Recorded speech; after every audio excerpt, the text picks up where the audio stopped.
Good morning dear students. आज की class में हम कक्षा 11 में से रसायन विज्ञान के पार्ट 2 जिसमें से पहला चैप्टर है ऑक्सीकरण एवं अपचयन अभिक्रियाएं यानी कि रेडॉक्स रिएक्शन। इस लेसन के विषय में जानकारी प्राप्त करेंगे। पाठ का नाम है कि ऑक्सीकरण। ऑक्सीकरण अभिक्रियाएं क्या होती है? ऐसी रासायनिक अभिक्रियाएं जिसमें से पदार्थों में से ऑक्सीजन का संयोग हो या फिर हाइड्रोजन पृथक हो या फिर विद्युत ऋणात्मक अवयव की वृद्धि हो या फिर विद्युत धनात्मक अवयव की कमी हो। यानी ऐसी रासायनिक अभिक्रिया जिसमें से ऑक्सीजन का संयोग हो यानी ऑक्सीजन ऐसी रासायनिक अभिक्रिया जिसमें पदार्थों में से ऑक्सीजन का संयोग हो या फिर हाइड्रोजन पृथक हो या फिर विद्युत ऋणात्मक अवयव की वृद्धि हो या फिर विद्युत धनात्मक अवयव की कमी हो। ऐसी अभिक्रिया को हम ऑक्सीकरण अभिक्रिया कहते हैं। जैसे कि सबसे पहले नंबर में कह रहा है कि ऑक्सीजन का योग हो। यहाँ पर मैग्नीशियम ऑक्सीजन के साथ में अभिक्रिया करके मैग्नीशियम ऑक्साइड बना रहा है। तो यहाँ पर मैग्नीशियम के साथ में ऑक्सीजन का क्या है कि योग हो रहा है, ऑक्सीजन इसके साथ में जुड़ रहा है। इधर हमारा मैग्नीशियम ऑक्साइड बन गया। तो पहले नंबर में हो गया ऑक्सीजन का संयोग। दूसरे नंबर में कह रहा है कि हाइड्रोजन जो है वो पृथक हो जाए। तो यहाँ पर जब हम जिंक धातु की अभिक्रिया हाइड्रोक्लोरिक अम्ल के साथ में कराते हैं तो यहाँ पर ZnCl2 बन रहा है और H2 जो है वो क्या हो गया, पृथक हो गया। तो यहाँ पर HCl से हाइड्रोजन जो है वो पृथक हो गए। अगले नंबर में कह रहा है विद्युत ऋणात्मक अवयव की वृद्धि। विद्युत ऋणात्मक अवयव की वृद्धि यहाँ पर HnCl2 यहाँ पर HnCl2 और इधर बन रहा विद्युत ऋणात्मक अवयव की वृद्धि। यहाँ पर लिखा है HnCl2 और यहाँ पर बन रहा है HnCl4। तो यहाँ पर विद्युत ऋणात्मक अवयव यानी यहाँ पर क्लोरीन है। तो यहाँ पर क्लोरीन के 2 परमाणु दिए हैं, लेकिन इस और क्लोरीन के परमाणुओं की संख्या जो है वो हो गई 4। तो यहाँ पर विद्युत ऋणात्मक अवयव की क्या हो रही, वृद्धि हो रही है। अगले नंबर में कह रहा है विद्युत धनात्मक अवयव की कमी। तो यहाँ पर पोटेशियम मैग्नेट से पोटेशियम परमैग्नेट बन रहा है जिसमें से विद्युत धनात्मक अवयव यहाँ पर जो कि K है इसमें से क्या हो रही है, कमी हो रही है। तो अगर इस आधार पर चले तो ऑक्सीकरण वह रासायनिक अभिक्रिया है जिसमें से ऑक्सीजन का संयोग होता है, हाइड्रोजन पृथक होती है, विद्युत ऋणात्मक अवयव की वृद्धि होती है और विद्युत धनात्मक अवयव की कमी होती है।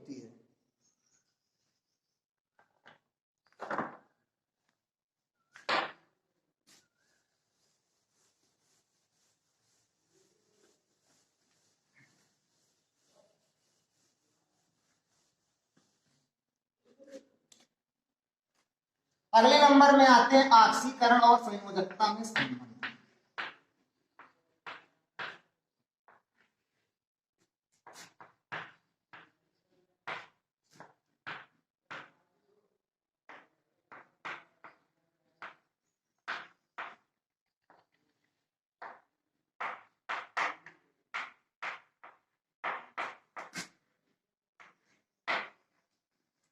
पहले नंबर में हमने ऑक्सीकरण अभिक्रिया की परिभाषा पढ़ी तो उसमें बताया गया ऑक्सीकरण वह रासायनिक अभिक्रिया है जिसमें से ऑक्सीजन का संयोग होता है, हाइड्रोजन पृथक होती है, विद्युत ऋणात्मक अवयव की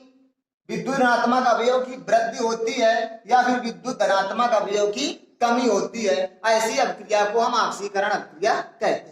अब अगले नंबर में कह रहा है कि ऑक्सीकरण और संयोजकता में क्या संबंध होता है। तो ऑक्सीकरण और संयोजकता में संबंध ज्ञात करने के लिए हम क्या करेंगे, एक रासायनिक समीकरण लिखेंगे। यहाँ पर इसकी अभिक्रिया जो है हम करवा दें क्लोरीन के साथ में तो हमारा इधर बन जाएगा Cl3। तो यहाँ पर गुणा। अब यहाँ पर फेरस क्लोराइड में यहाँ पर अगर देखेंगे तो यहाँ पर आयरन की जो संयोजकता दी हुई है इस आधार पर अगर निकालेंगे तो यहाँ पर आयरन की संयोजकता जो है वो दो दी हुई है तथा इधर आ गए तो फेरिक क्लोराइड में, अब इसमें निकालेंगे तो आयरन की जो संयोजकता दी हुई है वो 3 दी हुई है। यहां पर निकालेंगे तो आयरन की संयोजकता जो है वो +2, इधर निकालेंगे तो आयरन की जो संयोजकता दी हुई है वो +3। अतः अगर इस आधार पर चले तो ऑक्सीकरण वह रासायनिक अभिक्रिया है जिसमें से ऑक्सीकरण में विद्युत धनात्मक अवयव की, ऑक्सीकरण अभिक्रिया में विद्युत धनात्मक अवयव की, यहाँ पर Fe, यहाँ विद्युत धनात्मक अवयव की संयोजकता में क्या हो जाता है, वृद्धि हो जाती है। इधर हमारा लिखा हुआ है फेरस क्लोराइड,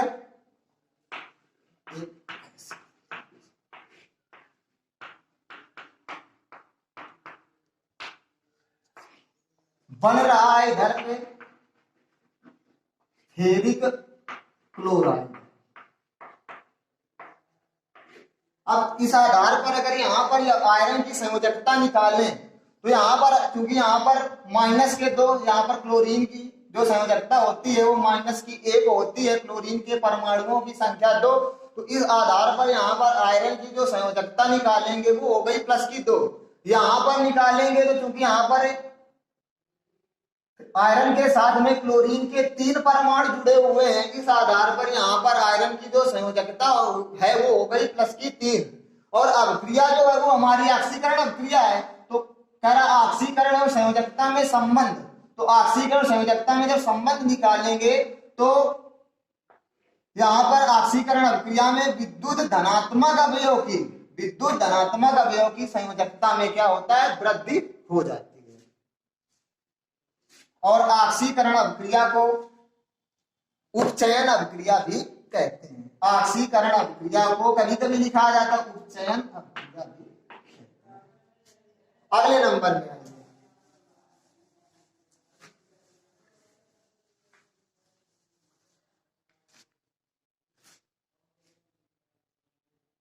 ऑक्सीकरण के बाद आए तो यहां पर आ गए अपचयन अभिक्रिया में।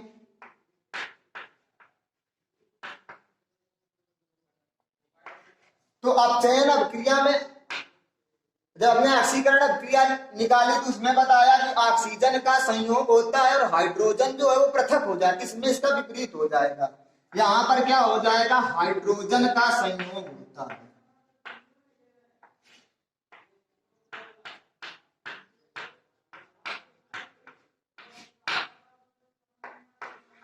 नंबर 2 क्या हो जाएगा, ऑक्सीजन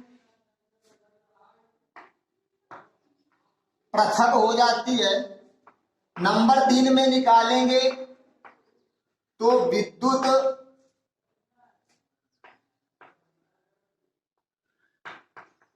ऋणात्मक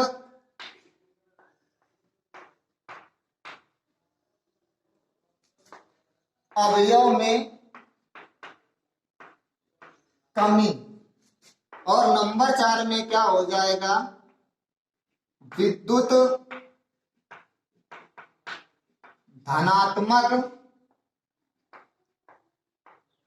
अवयव में वृद्धि। पहले नंबर में कह रहा है कि हाइड्रोजन का जो है वो संयोग हो जाता है, जैसे कि H2 + Cl2, और यहां पर अभिक्रिया करेंगे तो 2HCl यानी हाइड्रोक्लोरिक अम्ल बना। तो पहले नंबर में कह रहा है कि हाइड्रोजन का संयोग हो रहा है, तो यहाँ पर H2Cl2, तो यहाँ पर क्लोरीन के साथ में H2 का क्या हो रहा है, संयोग हो रहा है। तो ये हमारी अभिक्रिया कौन सी हो गई, अपचयन अभिक्रिया। अगले नंबर में कह रहा है कि ऑक्सीजन जो है वो पृथक हो जाती है या फिर ऑक्सीजन का ह्रास हो जाता है, तो यहाँ पर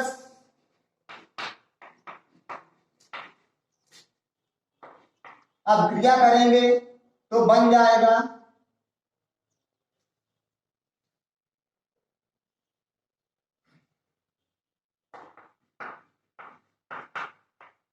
और यहाँ पर कॉपर जो है, तो अब यहाँ पर कॉपर के साथ में पहले ऑक्सीजन जुड़ी हुई थी, लेकिन अब क्या हो गया, ऑक्सीजन इससे क्या हो गई, पृथक हो गई, और इस हाइड्रोजन के साथ में ऑक्सीजन का क्या हो गया, योग हो गया। तो पहले नंबर में तुमको ये बताया गया कि अपचयन वह अभिक्रिया है जिसमें से पदार्थों में से हाइड्रोजन का संयोग हो, तो यहाँ पर हाइड्रोजन का संयोग हो रहा है। दूसरे नंबर में कह रहा है कि ऑक्सीजन जो है वो पृथक हो जाए, तो यहाँ पर ऑक्सीजन जो है वो क्या हो रही है, पृथक हो रही है। तीसरे नंबर में कह रहा है कि विद्युत धनात्मक अवयव में वृद्धि हो जाए, और विद्युत धनात्मक अवयव में क्या हो जाए, वृद्धि हो जाए। तो यहाँ पर क्लोरीन Cl2 अभिक्रिया करा दीजिए सोडियम के साथ में, बन जाएगा 2NaCl।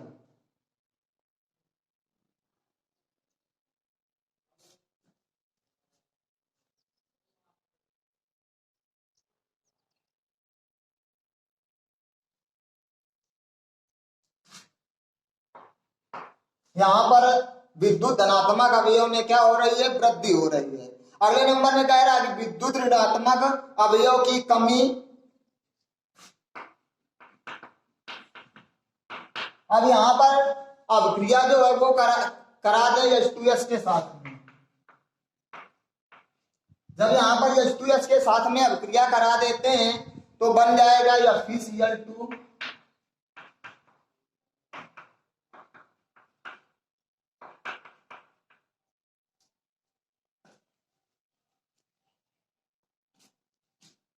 और सल्फर, समीकरण को संतुलित है।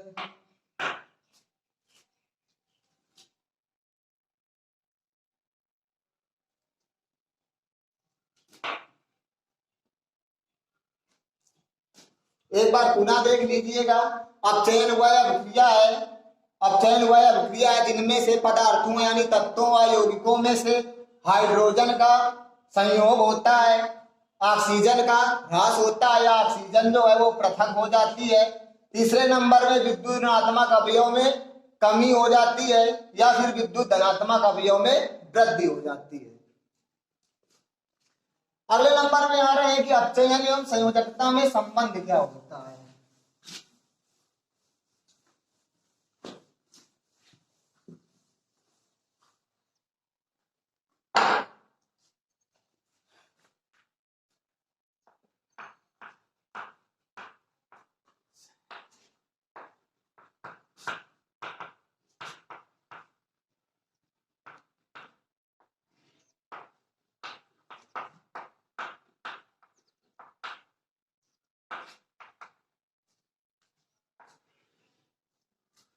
जब हमने ऑक्सीकरण और संयोजकता में संबंध ज्ञात किया तो हमने वहां पर यह पाया कि ऑक्सीकरण अभिक्रिया में विद्युत धनात्मक अवयव की संयोजकता में वृद्धि हो जाती है।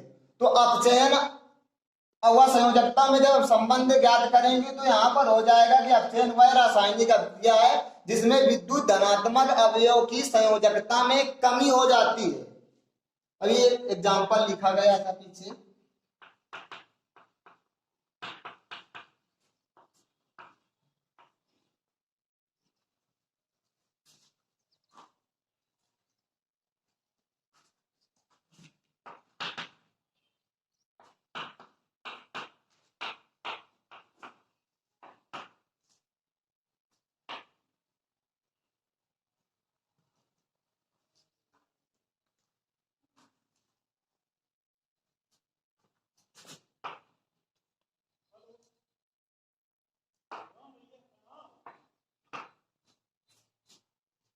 अब इस आधार पर देखेंगे तो यहाँ पर FeCl3 में अगर Fe की संयोजकता ज्ञात करेंगे तो यहाँ पर हो जाएगी प्लस की 3।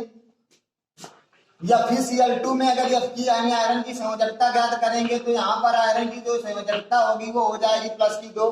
यानी अपचयन एवं संयोजकता में जब संबंध ज्ञात करेंगे तो अपचयन वह रासायनिक अभिक्रिया जिसमें से विद्युत धनात्मक अवयव की संयोजकता जो है वो क्या होती है, कम हो जाती है।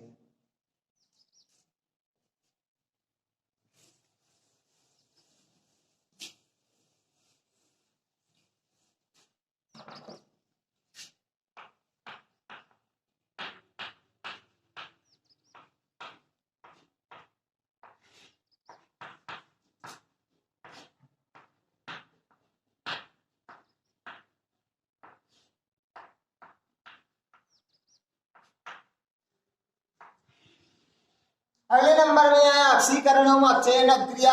ऑक्सीकरण एवं अपचयन अभिक्रिया को रेडॉक्स अभिक्रिया भी कहते हैं।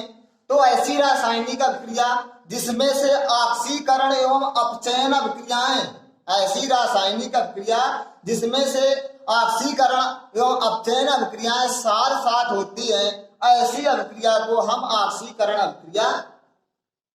ऑक्सीकरण एवं अपचयन अभिक्रिया या फिर रेडॉक्स अभिक्रिया कहते हैं। जैसे कि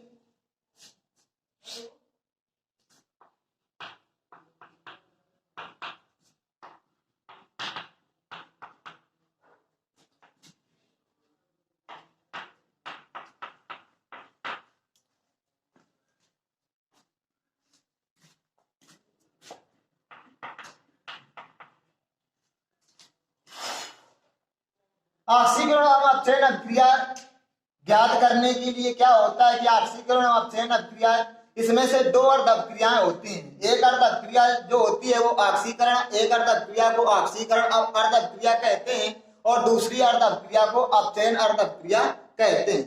तो सबसे पहले नंबर में हम क्या करेंगे कि इस समीकरण को हम आयनिक रूप में लिख लेंगे। जब इस समीकरण को हम आयनिक रूप में लिखेंगे तो क्या हो जाएगा, यहाँ पर यस्यन की जो संयोजकता है वो हो जाएगी +2। यहाँ पर निकालेंगे Fe की, तो यहाँ पर Fe की संयोजकता जब ज्ञात करेंगे तो Fe की हो जाएगी +3। और आगे चले तो यहाँ पर जब यस्यन की निकालेंगे तो ये हो जाएगी +4 और यहाँ पर Fe की निकालेंगे तो ये हो जाएगी +2। अब क्या करेंगे, सबसे पहले नंबर में इस समीकरण को हम दो अर्ध समीकरणों में विभक्त कर लेंगे। तो सबसे पहले नंबर में ऑक्सीकरण अर्ध अभिक्रिया,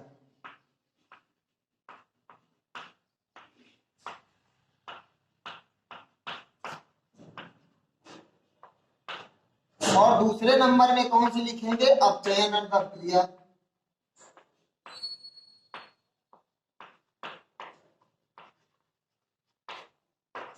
ऑक्सीकरण अर्ध अभिक्रिया में क्या होता है, ऑक्सीकरण अर्ध अभिक्रिया में जो विद्युत धनात्मक अवयव की संयोजकता होती है उसमें वृद्धि हो जाती है, और अपचयन अभिक्रिया में क्या होता है, विद्युत धनात्मक अवयव की संयोजकता में क्या है, कमी हो जाती है। तो हम यहाँ पर देखेंगे किसकी संयोजकता में वृद्धि हो रही है और किसकी संयोजकता में कमी हो रही है। यहाँ पर यस्यन की जो संयोजकता दी हुई है वो दी हुई है +2 और इस ओर आए तो यहाँ पर जो संयोजकता दी हुई है वो +4 हो गई। इसका मतलब यहाँ पर संयोजकता में वृद्धि हो रही है। अगले नंबर में यहाँ पर देख रहे हैं तो यहाँ पर Fe की जो संयोजकता आयरन की दी हुई है वो +3 दी हुई है। इस ओर आए तो संयोजकता जो है वो +2 हो गई, यानी कि कमी हो रही है। तो ये हमारी हो जाएगी अपचयन अभिक्रिया। यहाँ पर दो अर्ध समीकरण के रूप में लिखने पर यहाँ पर हो जाएगा Sn2+ और इस ओर जा करके बन जाएगा Sn4+, और इधर हो जाएगा Fe3+ और यहाँ पर हो जाएगा Fe।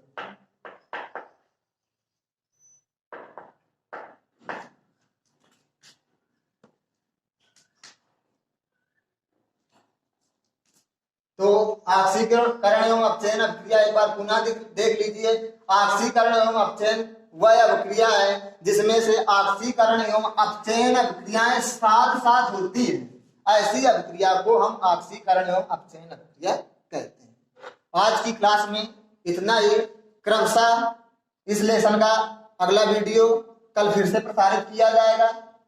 तब तक जो टॉपिक आज पढ़ाए गए हैं, अगर इसमें से कोई भी समस्या हो तो विद्यालय के व्हाट्सएप ग्रुप में कमेंट करके अवगत कराइए, जिससे समस्या का समाधान किया जाएगा। धन्यवाद।